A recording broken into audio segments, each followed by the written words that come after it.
The views and opinions of the guests of Veterans Archives do not reflect the views and opinions of Veterans Archives, its subsidiaries, or its partners.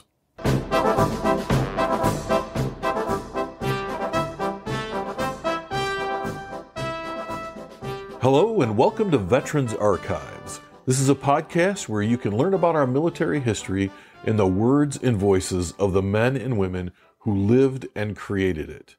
I'm your host, Bill Krieger, and let's listen to our next story. Today's date is February the 15th, 2023. I'm talking with Nathan Moran, who served in the United States Navy and the Michigan National Guard. So let's start out from the very beginning. When and where were you born?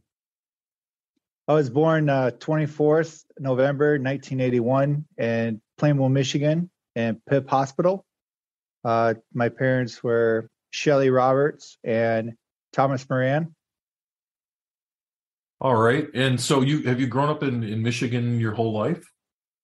I've grown up in Michigan my whole life, except for the time I spent 4 years living in Japan. Okay. And we'll talk about that in a minute.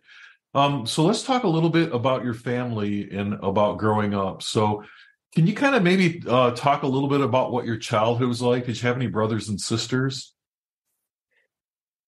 I had one sister, and eventually I had a half brother.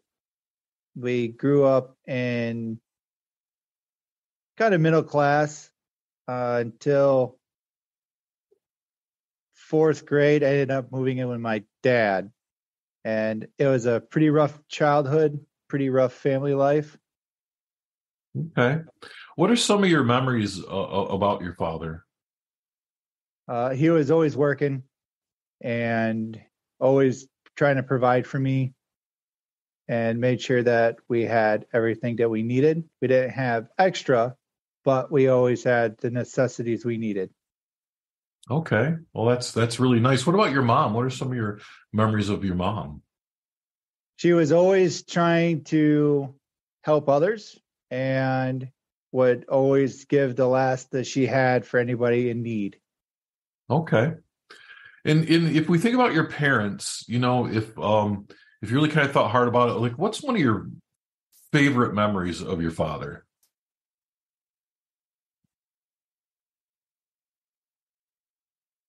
That I saw him trying all the time to work. I mean, I would watch him work 18-hour days, 7 days a week, just to try to get ahead. Okay. And then what about your mom? What would maybe be one of your favorite memories of your mother? When I was little, she took us to the Fun Factory in Kalamazoo, and that was the first time I remember going there. And that's probably one of the few memories I have of her actually taking us anywhere. Okay. And I'm not familiar with the Fun Factory. Is that like a Chuck E. Cheese sort of place? Yeah, it was like the original Dave and Buster's. Okay. All right. Well, sounds like a good time. Now you did mention that you have a sister and a half brother. Can you tell me a little bit about your sister and maybe how old you were when she came along? My sister is just under 2 years younger than me. She's always had a huge heart, especially for animals. Like, oh my God, we get in arguments about it because she loves animals so much and will forego everything to take care of them. She's an amazing mom who always tries hard to do better than what she had when she was younger. Because again, had a rough childhood. My half brother, he is 9 years younger than me. And he also ended up joining the military. He's always trying hard, always trying to get better than what he had when we were little, because he had a rough childhood also. Okay. And what's your sister's name? Danielle. Okay. And your brother's name? Is Dylan. Okay. All right.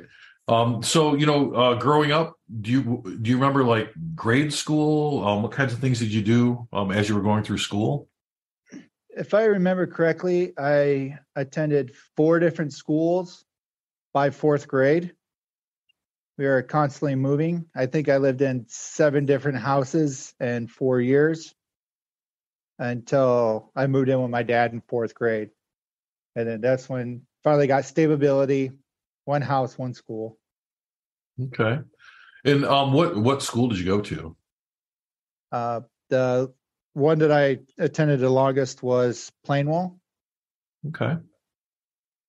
And also my grandparents, both sets, helped raise me a lot while my dad was working.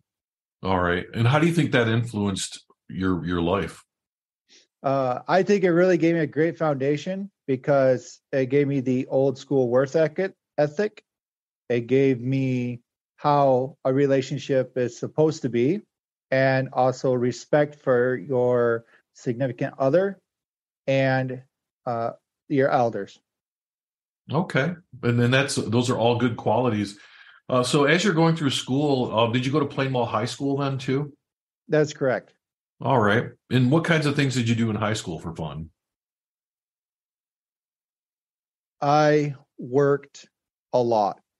As soon as I was, I think, 12, I started doing paper routes, and I have not stopped working since then. Well, that's that's at your age, that's quite a number of years of having worked. After high school, what happened? What'd you do? I got picked up for an apprenticeship after attending 2 years electromechanical engineering at my vocational school. Hmm. I got picked up for my first apprenticeship at Tyson. No, not Tyson. Heinz in Holland. And that was around 2000. And I started my apprenticeship, lived on my own by myself. I think I was 17 when I moved out. And what was that like to support yourself and be on your own? Was that a good, kind of a good feeling, or how was that for you? It made me realize how much my dad had to work to provide for me. And it gave you a real sense of how much money is worth and how many hours that you have to put in to get the things that you want. Okay. And so you're kind of chugging along, you're in your apprenticeship, you're out on your own. At some point, you joined the Navy. Now, how did that happen? A lot of the guys at work, they never went anywhere. Maybe Mexico, but they never went anywhere. The veterans that I worked with, they had the best stories, jumping out of airplanes, going to foreign ports. While I was living on my own in Holland, nobody came to visit me. I was pretty much just alone, and I'd have to drive an hour to go see my family. After 9/11 happened, I watched it when I was going to first break. I think the first plane had already crashed, and it was before the second plane hit. We watched it through our break, and it was shortly after there, I think about a month or two, is when I decided to join the Navy, because I figured if I just do one hitch, I'll have more travel in one 4 or 5 year contract than most people have in an entire lifetime. Well, that's true. I think the old thing was join the Navy and see the world, and that was my experience. I want to talk a little bit, though. I want to go back a little bit. What made you choose the Navy? I mean, there's a lot of different services you could have joined. Why the Navy? Because I had an uncle, Steve, who was in during Persian Gulf War One, and he told me about all the different ports he got to go to on his aircraft carrier. So I figured if I joined the Navy, I would be able to see the most amount of stuff than out of the other branches, because the Army guys, they usually would get stationed at one place and they wouldn't go anywhere. And you got to figure a lot of those guys never deployed because they weren't in a war. I didn't really know any Marines. I didn't know any Air Force people. So it was pretty much down to the Army and the Navy. And I figured I'd travel more if I was in the Navy. Okay. All right. Well, let's talk a little bit about that. So you decide to join the Navy. You end up going to basic training. Where did you go to basic training at? Great Lakes in Chicago. Mm-hmm. It was the last boot camp left. They closed down all the other ones, and everybody that joins the Navy has to go through Great Lakes now. And so what can you kind of describe what that was like for you to get off that bus and that very first few minutes that you're at basic training? It was pretty much, oh my God, what did I do? You were questioning your own judgment at that point, huh? For quite a few months after that, I was questioning what I was doing. Joined when I was 20, and I remember calling the recruiter and saying, "Hey, I think I'm too old to join, but will you take a 20-year-old?" And he kind of laughed and said, "Oh yeah, we'll take him." So can you talk about some of the things that you experienced in boot camp? I learned attention to detail very quick, how to get along with multiple different types of people from multiple different segments of society.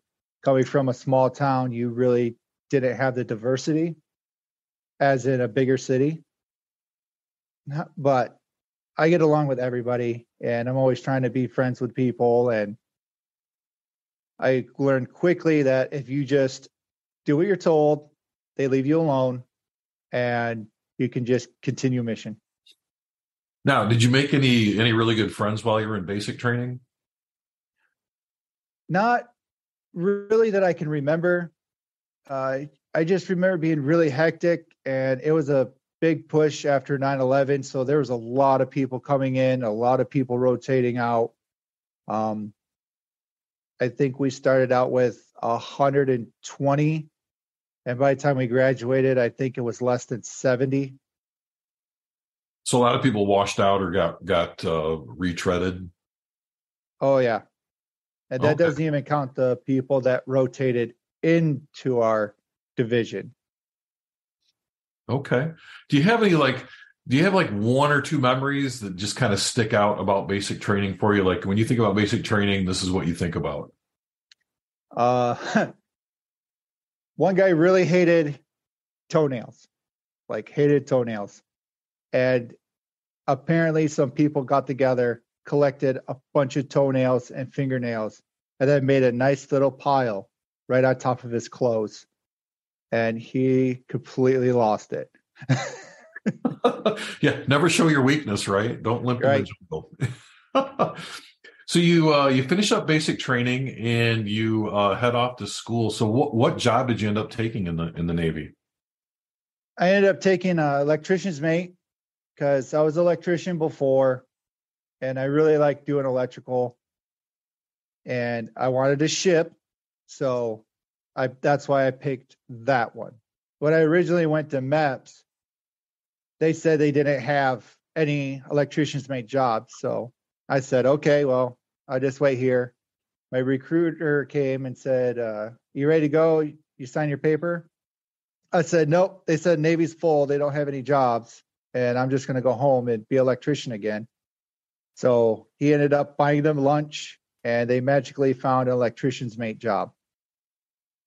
Funny how that stuff happens, isn't it? Yep. So where did you go to electrician's mate school? I stayed in Chicago, and completed my basic electrical courses and my engineering common core until I finally made it to A school, still in Chicago.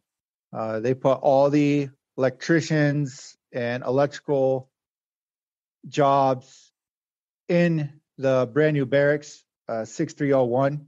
So everyone just called it the Hilton because it was up on a hill and it was brand new. Sounds like a good experience. It was not bad compared to the engineering barracks that we had come from that were tore down relatively shortly thereafter. I think it was barracks 333, if I remember right. Probably some of the barracks I was in when I was there way back in the day. Very possible. Yeah. I think I was there when you were 6 years old, by the way, just so you know. Well, I mean, when I was in the Army, we were still staying in World War II barracks Hmm. at Camp Custer Yeah. or Fort Custer. Oh yeah, I remember those days too. So you get done with your electrician's mate training, and then did you head out to the fleet after that? Yeah, before we graduated, they had a list of all the ships and duty stations in the world. And when I was looking at the list, I saw a ship called the USS Patriot. I was like, oh, that sounds like a nice boat. And it's in Sasebo, Japan. And it was a minesweeper. So the smaller the boat, the more you learn, the quicker you rank up. So I said, well, that'd probably be a good one to get on. And when we went to go do our dream sheets, the USS Patriot was on it. And I said, that's obviously that's meant for me because I saw it. And my detailer goes, that's a minesweeper. I said, I know. He goes, I'll let you pick again. And I said, I still want to go to the USS Patriot. He goes, I don't think you're listening to me. That's a minesweeper. You can pick again.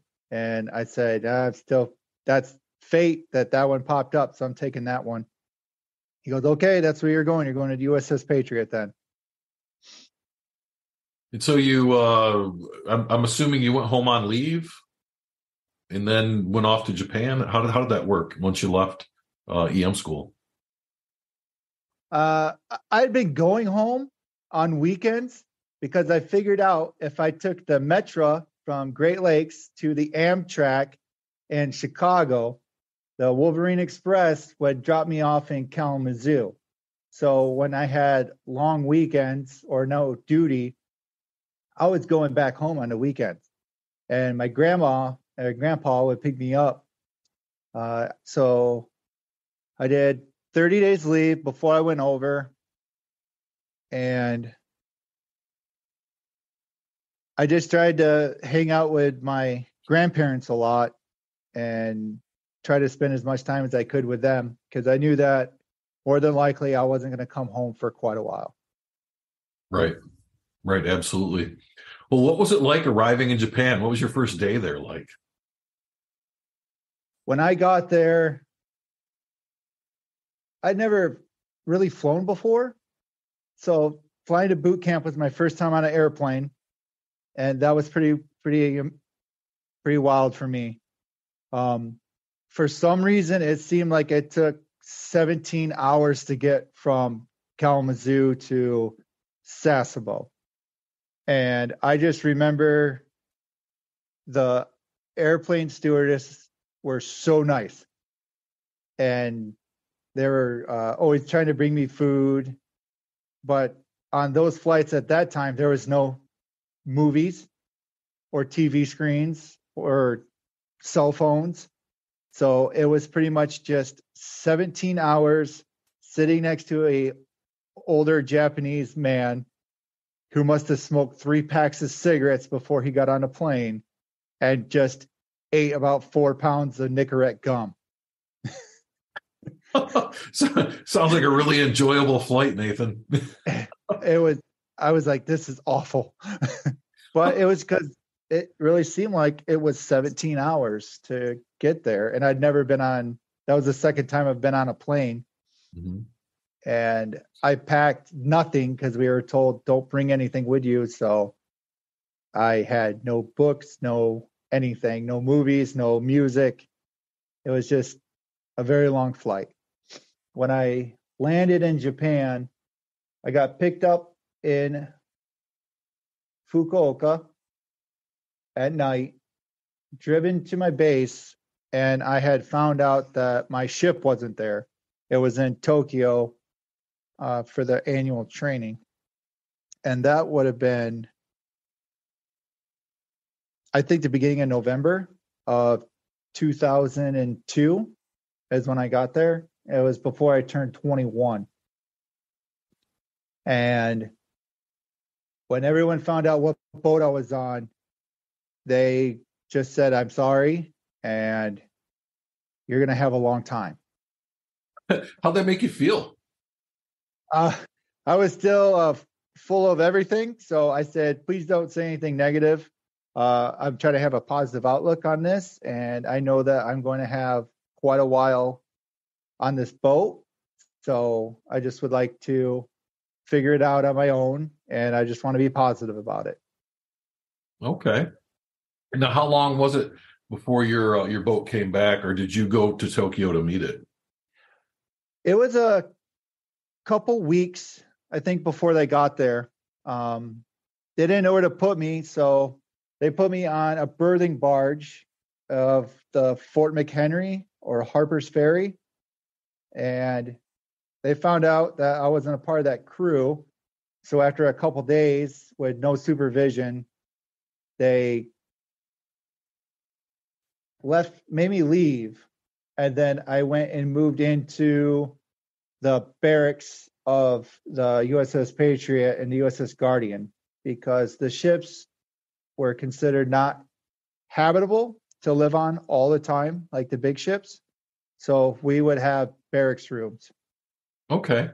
And what was that 2 weeks like where you weren't really at the ship yet? So what kind of things did you do while you were there? They would let us out, and never traveling when I was younger. I mean, maybe Ohio, maybe Chicago once each, but it was just like the mountains of Japan were just amazing, and the scenery and the people were so nice, and the technology was like 10 years ahead of anything that we had. I mean, it was the arcade games everywhere, and just learning how to navigate and ride in my first taxi. I'd never ridden in a taxi before. And I was just kind of kept to myself because when I got transferred to the barracks, nobody was there from the ship yet. Mm-hmm. Now, did you make some friends or did you hang out with some people when you first got there, when you were out kind of traveling around? Nope, I really didn't hang out with anybody, and because you have to be really careful with who you hang out with in the military. I mean, it only takes one thing to happen and your entire career is over with. So I've always been kind of independent. And if I was by myself, then that means I could control what was going on and I didn't have to worry about any misunderstandings or depending on someone else to lead me astray. Mm-hmm. All right. Well, and that all makes a lot of sense. Now, once your boat got back, what was it like meeting the new people and what kinds of things did you do? When my ship got back, I was waiting for him on the pier, and there might have been a couple other guys. I got on the boat, and I was in the PN or YN's office. They were trying to get me situated. And I remember Ian One Freiberger coming in and saying, "Oh, I'm here to help you. I'm your first class, and I just want to make sure you succeed here. And do you have any schools? Oh, you don't have any schools." And I said, "Oh, Ian One, I have electrician's mate school." He goes, "Oh, another electrician? Never mind." And he walked out. Well, And that's interesting. He was he hoping it was another engineering person? yep. And then finally, someone came and got me and brought me into the electrician shop, which you might be able to get like 4 phone booths in there. It was just enough room to lay on the floor. And IC2 Kane was on security that day, so he was carrying around a 9mm. And he comes up and he said, "Hey, I'm IC2 Kane, and I'm your work center supervisor." And I was a fireman at the time still. He goes, "How long do you have here?" And I said, "Well, I probably have 3 years, but it's probably going to turn into 4 years." So then he pulled his 9mm out, gave it to me and then told me that I should just kill myself now because no one's going to make it 4 years here. He said, tried to give it to me, and I just said, I'm trying to keep a positive attitude, and I don't think you're supposed to be doing that. He's like, okay, it's your choice. Put it back in his holster and walked out. And that was my first day on my boat. And how'd that make you feel? Because it sounds to me like you had this really positive attitude the whole time, but everyone was negative. And so were you kind of wondering what that was all about? A little bit, because when you're in boot camp and you graduate and they tell you that when you go to fleet, that you're going to be a part of this brotherhood. And just the atmosphere of the ship was so heavy that, again, it made me like, what did I do? Like, why did I pick this boat? It was a rough time on that boat.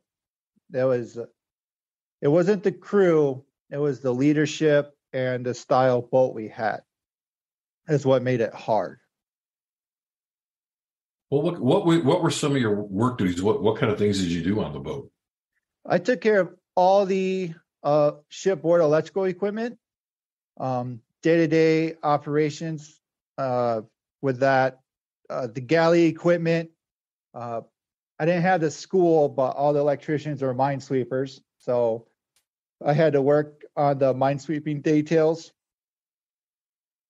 because we would pulse the water with 5,000 amps of DC to simulate the magnetic signature of other ships.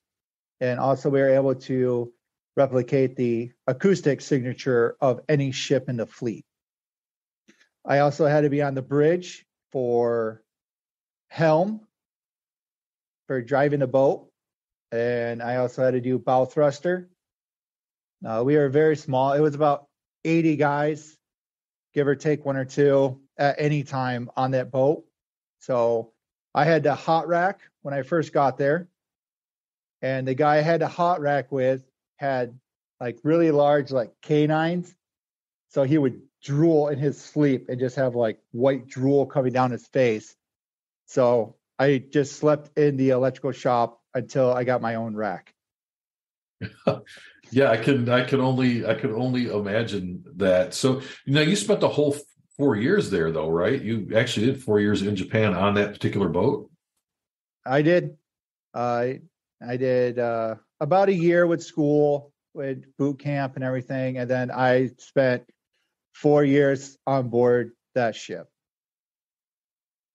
All right. And so, I mean, is anything from your time on that particular ship? I know you shared the story about when you met your work center supervisor, but is there anything else that you really kind of remember? Is there like a really good memory you have when you think about your time there in Japan? The best part of that ship was there were so little people in there that you really got to know everybody. But everybody, for the most part, all got along with each other. And we were constantly on 6 and 6 rotation. And we had a 3-section duty day for 4 years. So you got to learn everyone's family and all their stories. And by the time you're done, when they leave or you leave, it's like their family's your family. And I know that wherever I go in the world, if I run across one of the guys I was on the Patriot with, that I have a family, that it could be 20 years since we've seen each other, but it'll be like not even a day has passed and we can pick up on that friendship again.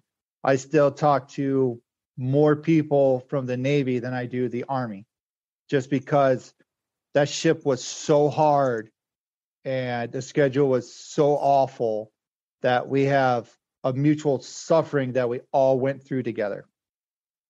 Because you knew that when you woke up, it was not going to be any better than the day before. No matter what you did, no matter how hard you tried, it was just going to be a little worse the next day. And it was just compounding. Again, it was the COs and XOs that we had, especially we call it the Mattingly years, because our XO was so strict and the standard was so high that it was awful. I know guys that still are dealing this day with how awful it was on that ship.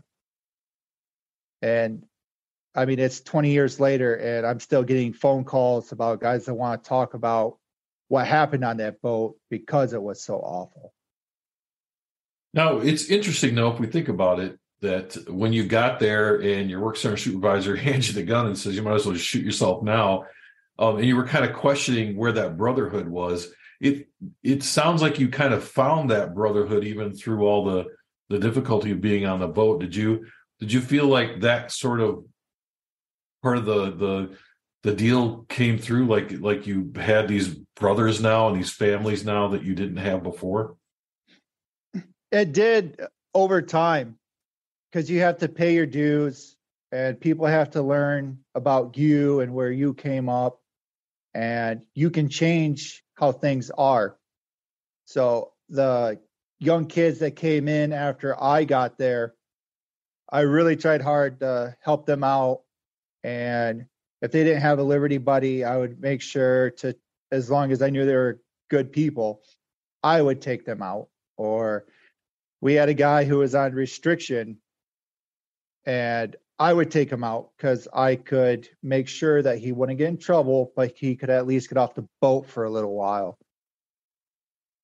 And it did. I think it was how hard that ship was because of how high of a standard we were that really made it hard.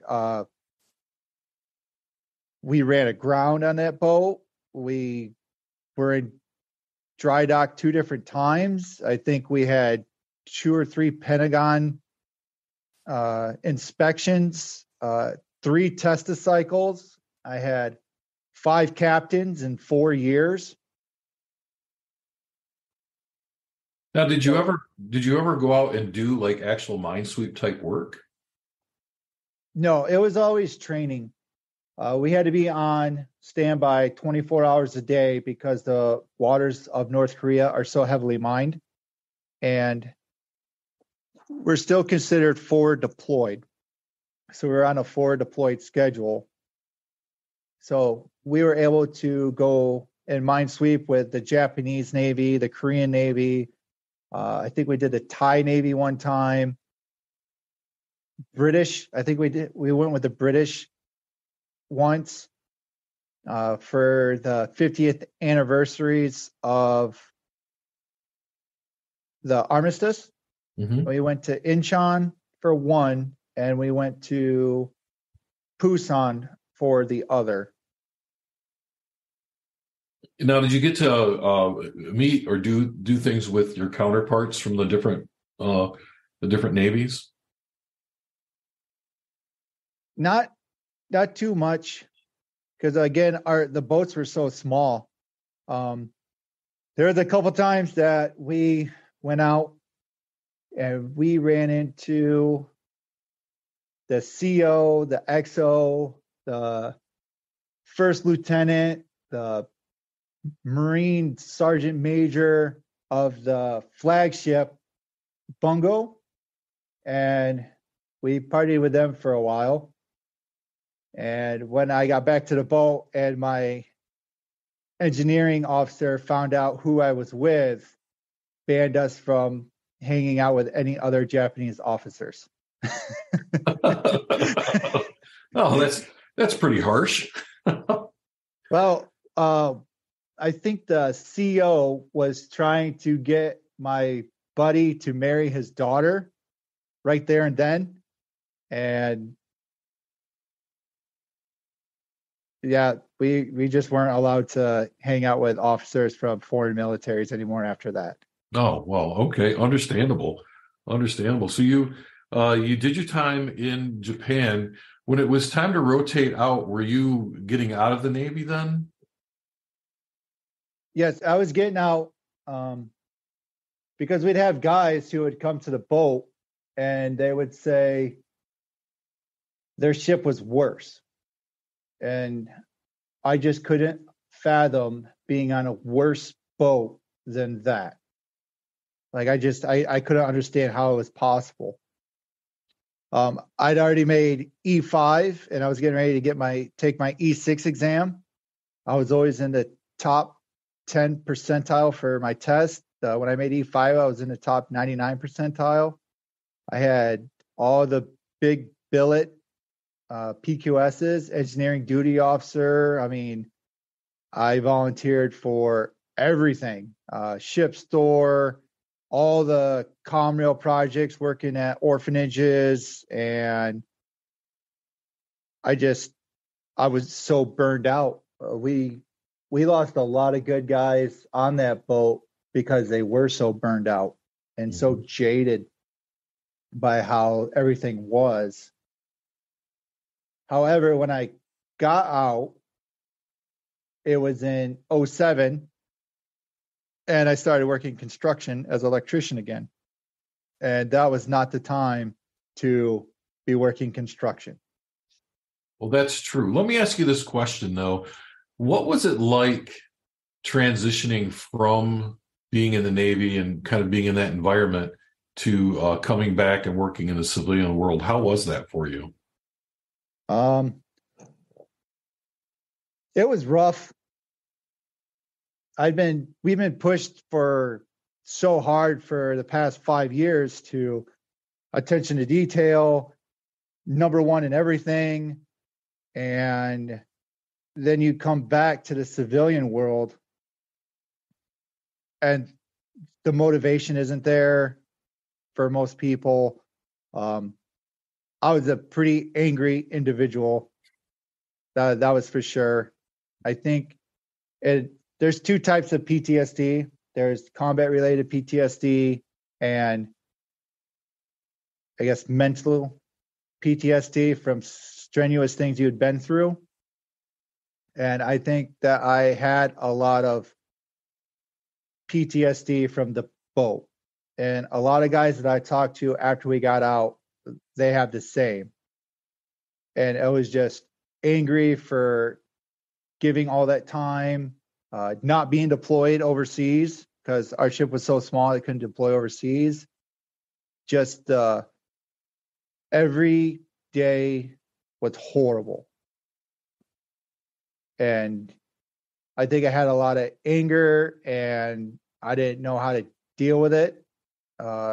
Lots of sleep deprivation, which really can throw yourself out of whack for a long time.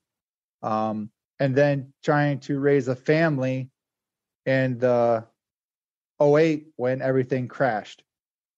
So I was working a full-time job, a part-time job, and I was going to college 3/4 of the time and doing all of that just to try to provide enough money to raise my family. Okay, so let's talk about that for a minute. When did you start a family? It would have I had my oldest son David was born in October 4th of 2004 is when he was born. And when I moved, we came back in '07, and I just wanted to spend all my time with my family and trying to raise them and give them better than I had. We were gone a lot on the boat because it was so small we could just leave at any time. Was your family with you in Japan then? They were. Okay. My ex-wife was Japanese, and I didn't come back to the States for 3 years. Okay. It was 3 years before I even stepped foot back in the States for 30 days of leave, and then went back over for another year. And it was a huge culture shock. It was like I didn't want to come back to the States because everything was so much better over there. Mm-hmm. But What was your wife's name? Can you tell me? Nauko, I'm sorry, go ahead. Nauko, Naoko. Nakagawachi. And how did you meet? Uh, I was in Fukuoka and I was hanging out with one of my friends' girls that were a friend because I was so bored. She said that she would be my kind of tour guide. And Hmm. I said, that's fine. I just have to get out of Sasebo and I want to see stuff. We went to a mall and I got on an escalator. And when I got to the top of the escalator, someone called out to me and I looked down. It was another American sailor. And he's like, hey, what's going on? I was like, not much. And that was the end of it. About a week or two later, I saw him at the barracks and he ended up introducing me to my ex-wife. Okay. And so how long were you married? 9 years. All right. Now, so they came back with you to the States when you moved back. That's correct. Okay. And what's your son's name? My oldest is David and my youngest is John. And they're both named after family members. And because I wanted to have heritage in their names and being the family genealogist, that's really important to me is to have heritage. Understandable. And so you have both of your sons with your ex-wife then? That is correct. Okay. So you come back to the States, you're trying to make things work, you're working a job and a half basically, and 2008 comes along and that's when everything kind of fell apart for a lot of people. So what happened at that point? I decided to change my career. I started working third shift security so I could go to college during the day and I could study and do homework on third shift. I started going for law enforcement and I figured that the National Guard would look good on my resume and it would give me a chance to make a little extra money. So I joined the Army National Guard, but I felt like cheated because I didn't get deployed. Mm-hmm. It was '08. We've been at war for, 7 years, 6, 7 years by that time. I just didn't feel like I'd done enough. So I figured if I went infantry, I was almost guaranteed a deployment overseas. Got a special waiver for my hearing, and that allowed me to get into the Guard. And I pretty much did that schedule for years. So what unit were you with in the National Guard? I was with the 1st of the 125th Charlie Company out of Grand Rapids, Michigan. Okay. And so you never deployed as part of that unit? I deployed in 2012 Okay. as we were told that we were going to do full spectrum operations. They boosted our numbers and we probably spent a year training up for it. We were in Camp Grayling for a long time. Then ended up down in Hattiesburg, Mississippi, and that's where we started our MOB. Let's take a quick break.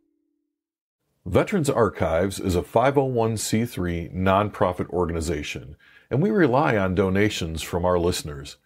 If you are enjoying these stories and would like to support our continued efforts, please go to www.veteransarchives.org and select the donate button. Thank you.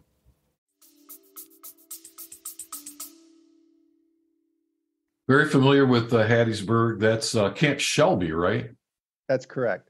Okay. What was that like for you? That was it really wasn't that bad. I mean, when I compared it to being in the Navy, it wasn't that bad. I didn't have to stand watch as much. As long as you got done what you had to get done, you're good to go. Even the heat wasn't as bad as when I was down by the equator in Thailand. But there was some pretty memorable stuff there. We had someone lose a pair of night vision goggles and spent 3 or 4 days as I think a battalion walking everywhere to look for a pair of night vision. And it turned out that one of the Terps stole it and was trying to sell it on eBay. Oh my gosh.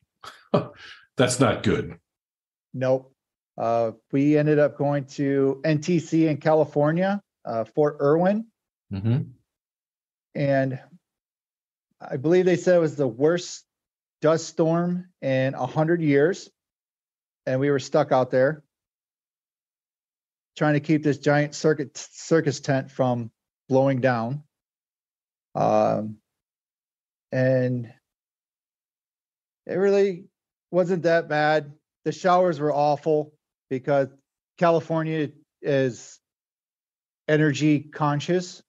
So they just had black hoses running out into the desert. So there was a total of about 10 minutes of hot water. And then it was just ice cold to the point where some of us stopped showering. We just wash our hair, but the water was so cold that you'd get an instant migraine from the water. Then they rotated us back to Camp Shelby, and they changed our mission.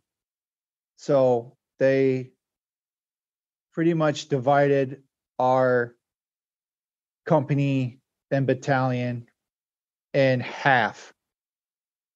They pretty much sent half the guys home. They sent another large portion to another unit. I volunteered for COIST, which was company intelligence team. Mm-hmm. And I got picked up for that and ended up making the Advon party. So while we were waiting for that, it was New Year's 2011 going into 2012. And we found out that my lieutenant rented a hotel in New Orleans. So 8 of us got together and crashed this hotel and ended up just sleeping in his hotel for the night. What was that night like? Oh, it's great. I got to see a lot of stuff, and a lot of my buddies had way more fun than I did. So, but it was just, I read a lot of history when I was younger. So going to these places that I was able to go to in the Navy and in the Army, I didn't look at it as, oh, hey, this is New Orleans, or like, hey, this is Hiroshima or this Nagasaki or anything like that. It was the historical part. So like when we went to Vietnam in 2006, we went with the USS Grapple out of Hawaii. We were the first ones in Saigon or Ho Chi Minh City since the evacuation in 1975.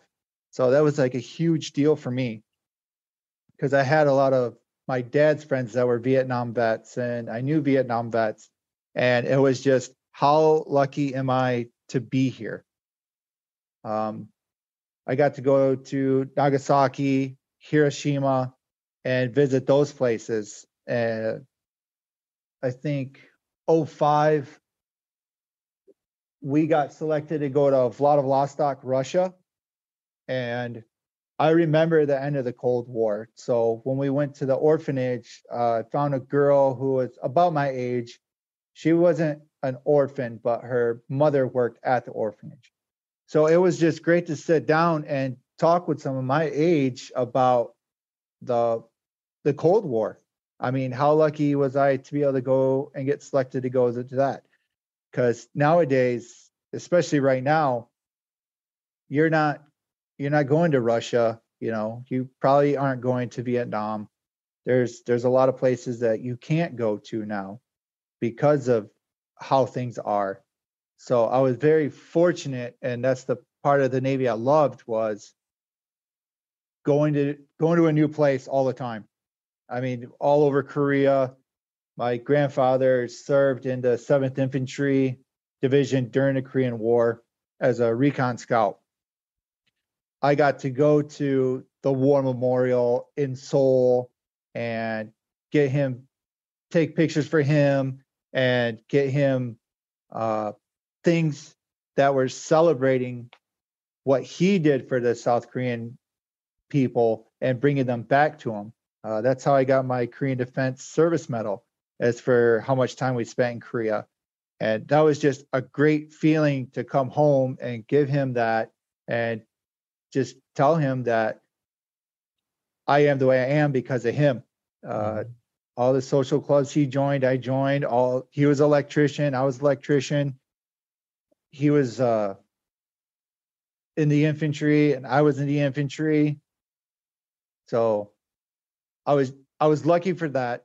I would go through it all over again just for that aspect.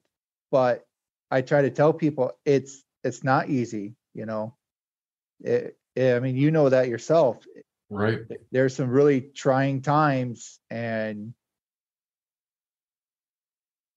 you know, a buddy of mine was on the Lincoln, and they were gone for 18 months. I mean, that's a long time. That definitely is.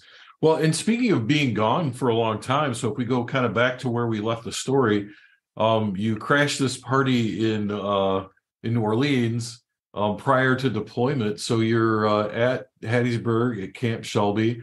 You go make a mess out of your lieutenant's room, I'm sure. I was lieutenant once myself. I know how some of that works. So where did you end up deploying to? We flew out,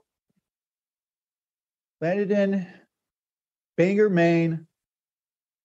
Then we went to Shannon, Ireland, Leipzig, Germany, ended up in Kyrgyzstan, and everyone called it Manas. From Manas, we were there for quite a while, waiting to actually go to Afghanistan. It was probably a group of maybe 15 of us because we're the advanced party. We landed in Mazar Sharif, which is the big fob in northern Afghanistan. And we were there for a while doing all the IED training and the briefs, rules of engagement briefs, and getting climatized to the weather. From there, we got on a German helicopter, which I'd never ridden in a German helicopter before, or any helicopter. So I was just like, it's great. Pretty cool, huh? Oh, yeah. And the Germans, they started to give us a safety brief, and then they found out we're infantry, and they're like, oh, you guys are infantry. Don't worry about it. Just get on a helicopter. They flew us out to what I was told was the second smallest COP in Afghanistan, and Imam Sahib, called COP Fortitude. It was currently being manned by the 170th, and the unit that was there was the 218th Bravo Company, I do believe. And it was in quite the disrepair. when we landed there. We landed in a soccer field surrounded by people. And as we were, because you had to walk out of the LZ, make a left, walk down the road, and then the front of the COP, because there was only one entrance into COP Fortitude. They didn't have a gate or a wall. They just had a truck parked in between some HESCOs, and that was the only thing separating us from the outside world. And so what was it like for you? What were you thinking when you got there? It was, the amount of people was just mind-boggling. And they're all hanging on the fence, watching the helicopters come in. And when we were walking, I kept hearing like little explosions. And once we got in there, the EOD, I think it was, said that people were throwing welcome IEDs, just little tiny ones, to welcome us there. Wow, that's not a very good welcome. So what was your mission there? Our mission was, I think it was QRF for an SF compound, was one of them, but we really didn't do that very much. The other one was, we had an SFAT team who would go out and meet with the local leaders Mm-hmm. and kind of ask them like what they wanted, intel, things like that. I worked on the list a while ago. I think there's only usually 60 people out there at a time. So we were a very small base and we really didn't have very many people. I think we were 2 hours away from our closest fob, which was a fob conduce. And that's where we started to take over the missions from the 170th and start slowly bringing in our guys. So what was it like an average day like while you were there? In the beginning, it was going through a lot of the intel, seeing what was relevant, what wasn't relevant, setting things up to brigade. A lot of tower duty, lots of tower duty. And eventually I went from the company intelligence back down into my platoon level as a team leader. Mm-hmm. All right. And so, were you ever involved in anything there? You know, did they ever try to attack the cop that you were at, or was it a pretty quiet area? What was that like? It was weird. What I was told was Imam Sahib was the hub for drugs and weapons and money. We were right next to a police station that had a small prison inside, and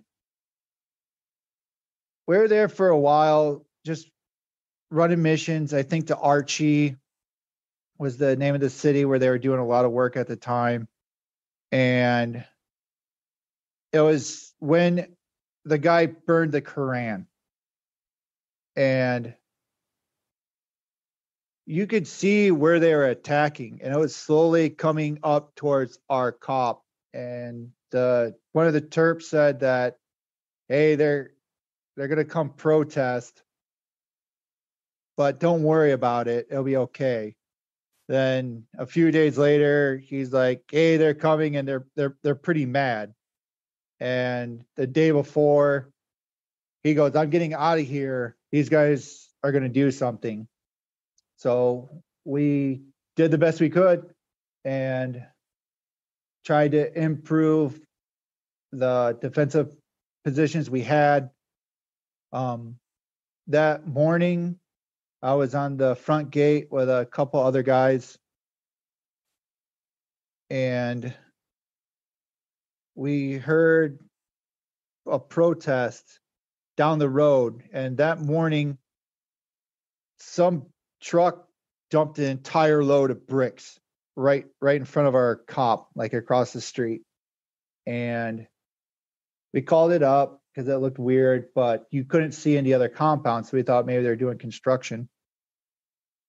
So we're waiting on the gate, and we see this Afghan police officer with a machine gun, and he's just spraying down the road, just not looking anywhere, just spraying it down the road. And that's when we went to security and manned up the positions. I transitioned from the front gate to the front wall on a 240 machine gun. And lots of people started showing up at that time. I got my relief came to relieve me, and his name was Bueno Fuentes, I do believe. He was a Marine and just happened to come along with us on that deployment. I climbed down the ladder and I start walking to my secondary position, which was on the south wall next to my team leader at the time, Sergeant Foy. And as I'm climbing up the ladder, I saw smoke coming from behind the truck. And I thought that, well, that was a weird place to throw a smoke grenade. And that's when they started calling the medevacs. Pretty much our entire SVAT team had a grenade blow up right in the center of them. The guy that relieved me off the machine gun, he got shrapnel in his safety glasses, his forehead, his face. And they couldn't land. They've never landed helicopters inside a cop because it was so small. They told us to go outside in the protesters and go to the LZ to get the guys out. I think there was 10 or 12 that had to be medevaced out, which is a large group for only having 50, 60 guys. That was not an option. Thankfully, we had an incredible First Sergeant Birch, who everything could have really went bad if he wouldn't have been there. We moved trucks around.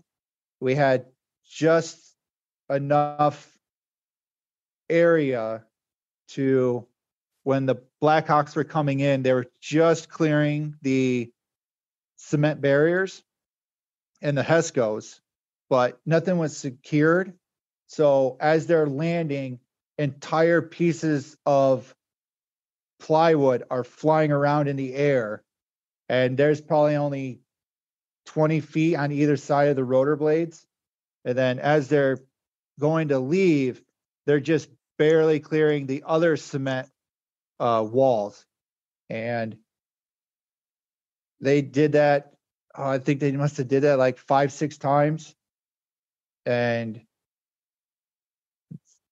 when they finally get the protesters to go away, we had 2 Air Force personnel, and I was on top of the HESCO, and someone said they're coming. I didn't understand what they were saying. And as soon as I looked in front of me, I saw the pilot in a jet looking at me. And it was like time stopped. And then he took off, and I could feel the skin of my face burning because they were that close and that low. And that made the protesters leave, and then they came back. And then I hear someone go, "They're coming again." And then I look in front of me again, and there's another jet, and I'm looking at the pilot in the face, and he's looking at me, and he takes off just as low and just as fast, and you can just feel his afterburner burning your skin because they were that close. We took a lot of rounds. They threw a lot of bricks and rocks. We were very, very fortunate. We had the top National Guard surgeon for the state of Texas, Colonel Caldwell, who was a British citizen. And him and the medics we had thankfully saved all those guys' lives. There is probably almost everyone in the SFAT team almost lost all their legs. I mean, it was pretty scary time. And what bothered me was it didn't seem like our command had taken it serious. Mm-hmm. We were still missing an entire platoon. We really didn't have anything to deal with the protesters. Just a couple rubber rounds. After that, that's when they actually brought us like bear mace and non-lethal rounds, and they sent material to build extra towers because behind us was the girls' school, and we do overwatch on the girls' school to give them security so they could attend school. Mm-hmm. So it sounds like a lot of stuff going on the whole time you're there. Were you there for a year then? I think we were the first unit to try the 9-month program. Okay. Where you just go there for 9 months straight. You don't get to come home and stay a year. And that was when they were starting to tear down a lot of the cops and starting to pull back into the fobs and starting to turn over things to the Afghans. And like I said, that was back in 2012. Mm-hmm. Okay. So when did you rotate back to the States? I think it was August, probably August is when we started to come back. We did a lot of escort missions out of Conduce to the UN bases. We were QRF for anyone in the area. So we go out and help the Germans or anybody else that need help. Go out, look for IEDs. If someone found an IED, we'd go out and go help them. We worked with Navy EOD on supposed to be a big mission where we had to stay at, I think, a Afghan army base. And we really weren't too cool with that because they were all in the towers and Mm-hmm. we were not in the towers. So that part wasn't very great because you had to put your trust in them. And it kind of came and go. Like during the protest happened, the guy leading the protest was the police chief that was right next to our cop. I mean, we got YouTube videos of him. We got YouTube videos of them attacking the base and the flights out. And, you just really couldn't trust them. We went and I talked to a village elder, and he was so excited that he had like 10 daughters. And the part he was so excited about was none of them could read. Mm-hmm. And I was like, oh yeah, man, that's great. Why is that great that they can't read? And he said, well, they're worth more if they can't read. So it was, when we went over, it was, oh, it's just the crazies and we're going to go help these people. And then when we got there, it was, they're all crazy. Their religion and their lifestyle and morals are drastically different than our morals. So it was hard to see them doing things and our command saying, you can't say anything about it and don't worry about it and don't report it because that's their culture. Mm-hmm. Even though it was extremely morally wrong to us. Well, understandable. And how does that feel when you're in that situation where it's against your ethics and morals, but it's just kind of how it is there. You just have to, you just got to deal with it. You know, you're not going to change a culture that's been like that for thousands of years, you know, as much as we want to. And we, because I mean, we want everybody to be American. I mean, really, we want you to feel safe and get an education and not worry about abuse and anything like that, and just be happy and be who you are.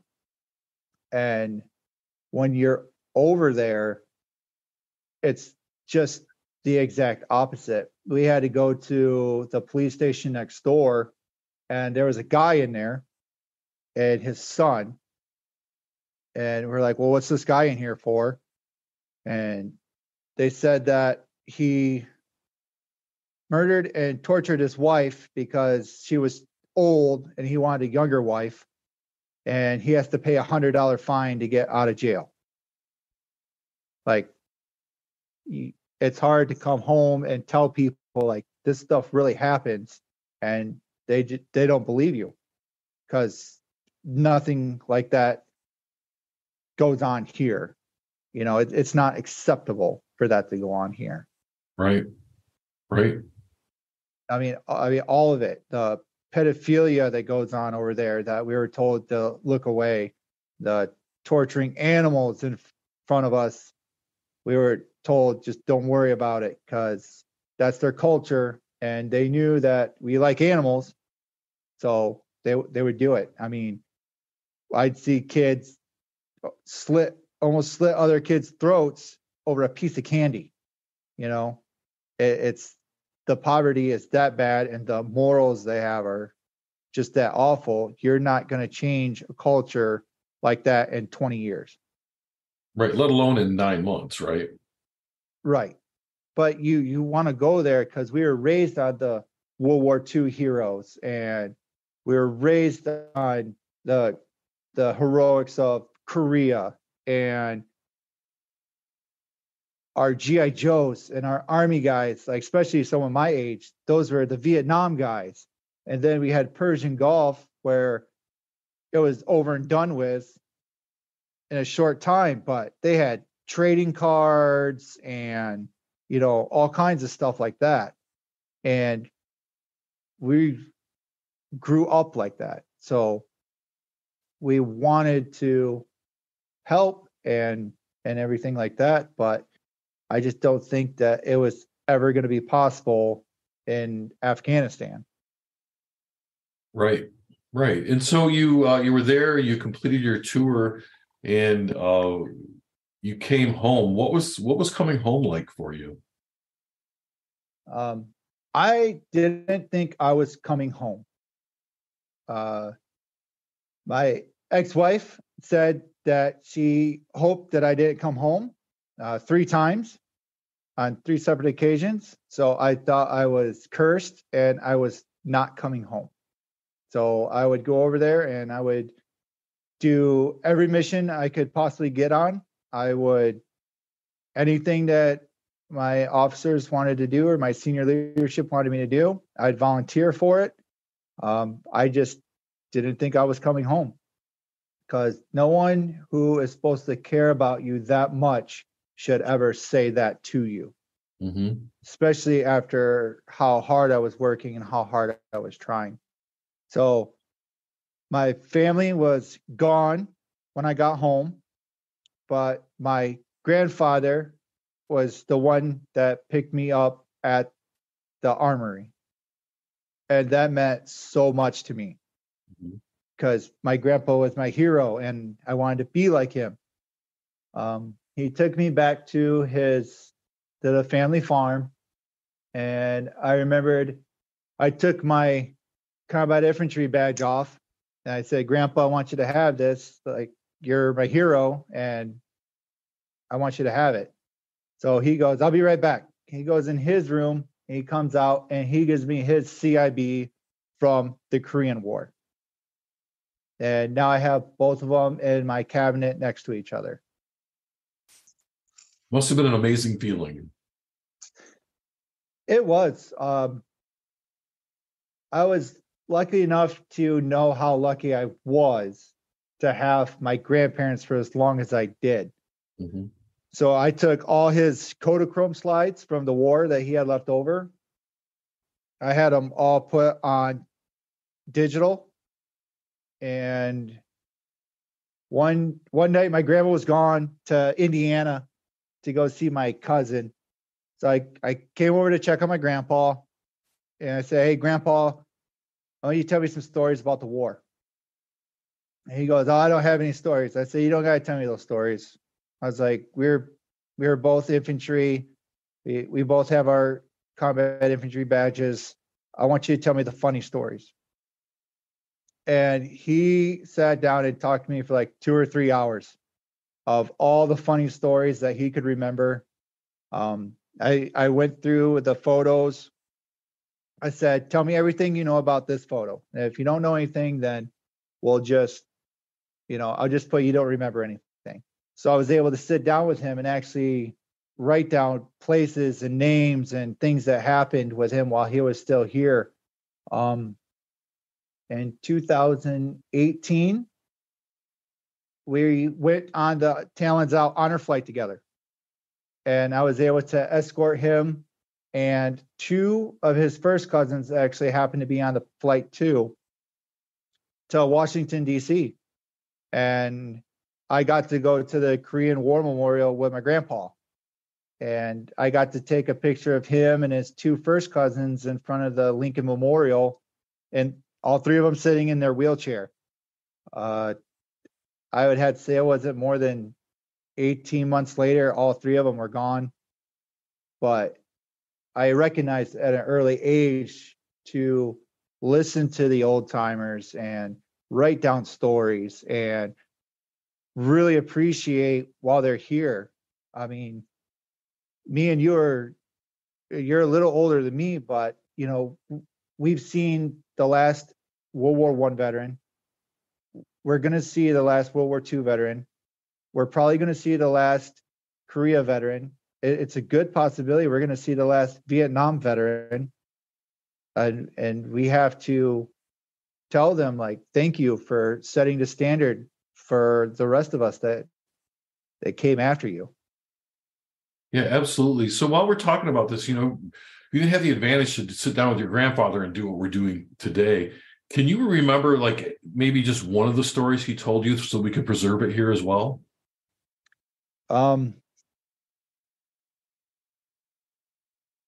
He said that one time they had to clear rocks off from a road, and they were trying to use, I think, bazookas and pickaxes. So that wasn't working. So they got their hands on some C4, like a lot of C4. And they packed the rocks with all the C4 that they had. And he said they lit the fuse, but when they lit the fuse, their commanding officer was flying over in a helicopter. And he said his commander's last name was Smith. And it exploded. And then his helicopter almost lost control and crashed into a mountain. Oh my gosh. So there you go. There's a story out of the Korean War for you. That's pretty amazing. The one other one that I'd like to tell you is they're filling their tank up with napalm, and an officer came up with a Jeep and says, "Give me that hose." And they're like, "We don't think you want this." He's like, "I'm an officer and you give me that hose right now." So they said, "Okay." And the officer filled his Jeep gas tank up with napalm and took off. But my grandpa said they found the Jeep down the road a couple miles. I'm not surprised.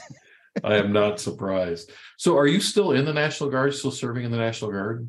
Nope. I got out in 2014 because I got custody of my 2 boys, and I had to do what's best for them. And at the time, I had done so much. I mean, I got to go to live in Japan, travel all over Japan, Hong Kong, Singapore, Thailand, Vietnam, Russia, Malaysia, Brunei, Okinawa, South Korea, and then went to Europe after I got back from Afghanistan and traveled Ireland, Germany, France, Britain, Italy. I had my combat infantry badge. I had my war medals, and I was just burned out. I thought I finally felt like I had done enough. Like I because I know guys that did 20 years and never deployed one time. Mm-hmm. You know, and it's sometimes it's a roll of the dice. And I remember that in Grayling, when we were getting ready to go, Major Howe wouldn't sign off my paperwork because my hearing is so bad that they weren't going to let me deploy. And he was not going to sign off my paperwork. So I walk out and I'm walking down the road in Grayling, and this full bird colonel comes up to me and he goes, "How's it going, soldier?" And I'm like, "Not very good." He's like, "Why is that?" And I was like, "Major Howe won't sign off on my paperwork because he said I can't hear, but I have a waiver to get in the National Guard. So I wasted my time, 6 years of my life. I just want to deploy." So that colonel actually walked me all the way down to Major Howe and made Major Howe sign off on my paperwork to get deployed to Afghanistan. And like I said, after that, it was they cut our unit in half. So when we got back from deployment, our company wasn't like cohesive like it was, because you had the guys who went and the guys who didn't go, the guys who were with Charlie and the guys who were sent to another unit, and then you had the guys who were at Fortitude during the attack and the guys who weren't at Fortitude during the attack. And it just really splintered that entire company. And it's taken years for them to try to rebuild the cohesion again. Yeah, I can see that, and you've had quite a lot of experiences over really a very short period of time. I mean, I like to say I'm not that very old, but you're not quite as old as I am, and to have all those things. I want to go back though. You got out of the guard because you had custody of your sons. Were your sons glad to have you back? Was that a nice homecoming when you got back together with them? It was.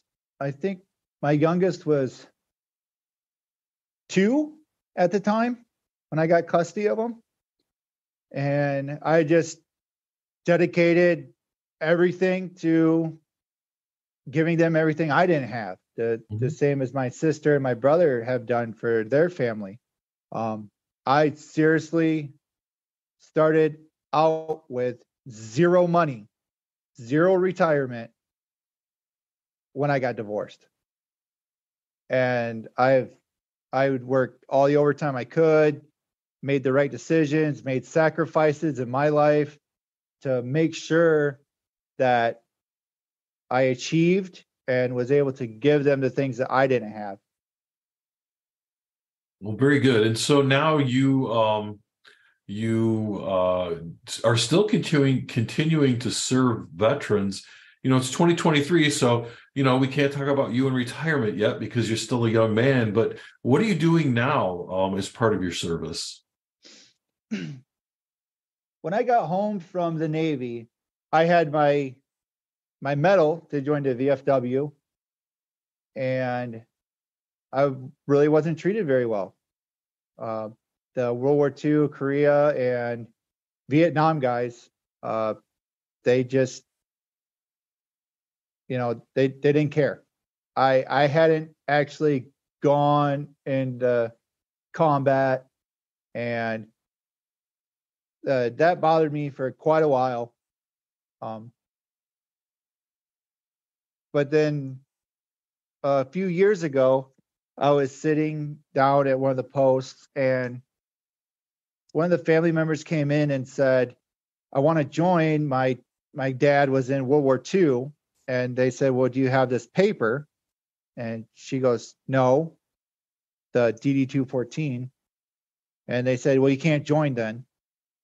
And it bothered me because they didn't tell them where to get it, how to get it, what it even was. So thankfully, my grandma bought me tons of books when I was little instead of toys. So I knew a lot about history. And after being in the Navy and the Army, I knew a lot of military history on top of that. So I started for free helping these people file for paperwork and letting them know that, hey, your family member is also entitled to these awards. And this is how you do it. And, you know, you have to look up here. To see them get excited when I show them their veterans combat patch, you know, or their regiment crest or a picture of their ship, that brings me so much happiness because they're discovering their family military history. And I tell them, you know, go join the VFW and the AMVETS and the Legion because your family earned the right to join these places. And the scholarships that those organizations give out and the youth programs that they have are just amazing. So me and my girlfriend, Michelle, started visiting all the Legion and VFW and military social clubs that we could. We're losing so many at such a fast rate that we document them. So we put them on Instagram and Facebook and do Google reviews, show the posts how to do reviews, how to update their Google hours and post numbers, because we want to save these because it's going to be, the math is just not there. Mm-hmm. If you look at how many veterans in World War II, which the numbers thrown around is 16 million. You had 16 million people get in and out of the military in essentially a 5-year span. If you add up all the guys from Vietnam, all the guys from Korea, Persian Gulf, Panama, Iraq, Afghanistan, that's a 60-year span, and it's half the number than World War II. And most people we talk to don't even know that they can join these clubs, you know? And I think it's sad that no one was helping them discover their military history because they had nobody to turn to. Mm-hmm. So that's what we've been really working on, is finding the easiest way to get the paperwork, explaining what awards that they should be getting, and explaining the benefits that they should be getting and how to get in touch with veteran service officers. A lot of veterans don't know what a veteran service officer is, and that's the person that's supposed to help them navigate the VA. They just passed benefits for children of Vietnam vets that have Agent Orange, that had birth defects.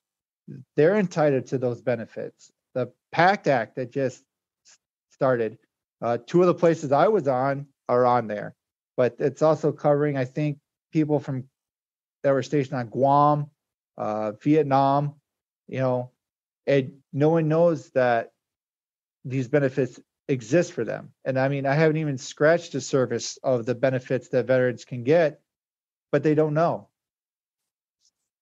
Right. And so you're out there, even after service, serving all of our veterans. And it sounds like you've had a pretty interesting and full life. You know, before we close out our discussion today, though, is there anything, so when someone listens to this 100 years from now, or 50 years from now, or even 10 years from now, is there a message you'd like them to take away from all of the service that you've done and from this conversation we've had today? I think a big thing is you never know when someone's having the worst day of their life. And it might just be you listening to them or helping them discover something new that could save them. I've lost a lot of friends to PTSD, more than I care to count, over the past few years.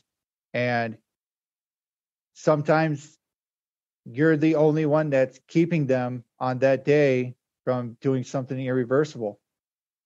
So just try to live your life as if someone's just having the worst day of their life, and you just listening to them is going to help them. You know, be morally right, and you can't really go wrong as long as you listen to yourself and do the moral thing. It might not be the easiest thing, but it's usually the best thing. Thank you for listening to another episode of Veterans Archives, the podcast that brings you the story of the men and women who have created and lived our military history. If you or someone you know served in the military and would like to share your story with Veterans Archives, please go to www.veteransarchives.org, select the Apply Now button, and fill out our application, and someone will get right back with you. Veterans Archives is a 501c3 nonprofit organization, and we rely on the donations of our listeners. If you are enjoying these stories and you support our efforts, please go to www.veteransarchives.org and select the Donate button. Any donation is certainly appreciated. Look for Veterans Archives on your favorite social media. We are on LinkedIn, Instagram, and Facebook. Just look for Veterans Archives. Like, follow, and share our page. We'd certainly appreciate it. If you or someone you know is a veteran and you are struggling with mental health issues, please dial 988 and select option 1 for the Veterans Crisis Hotline. Please be sure to tune in next time for the next episode of Veterans Archives.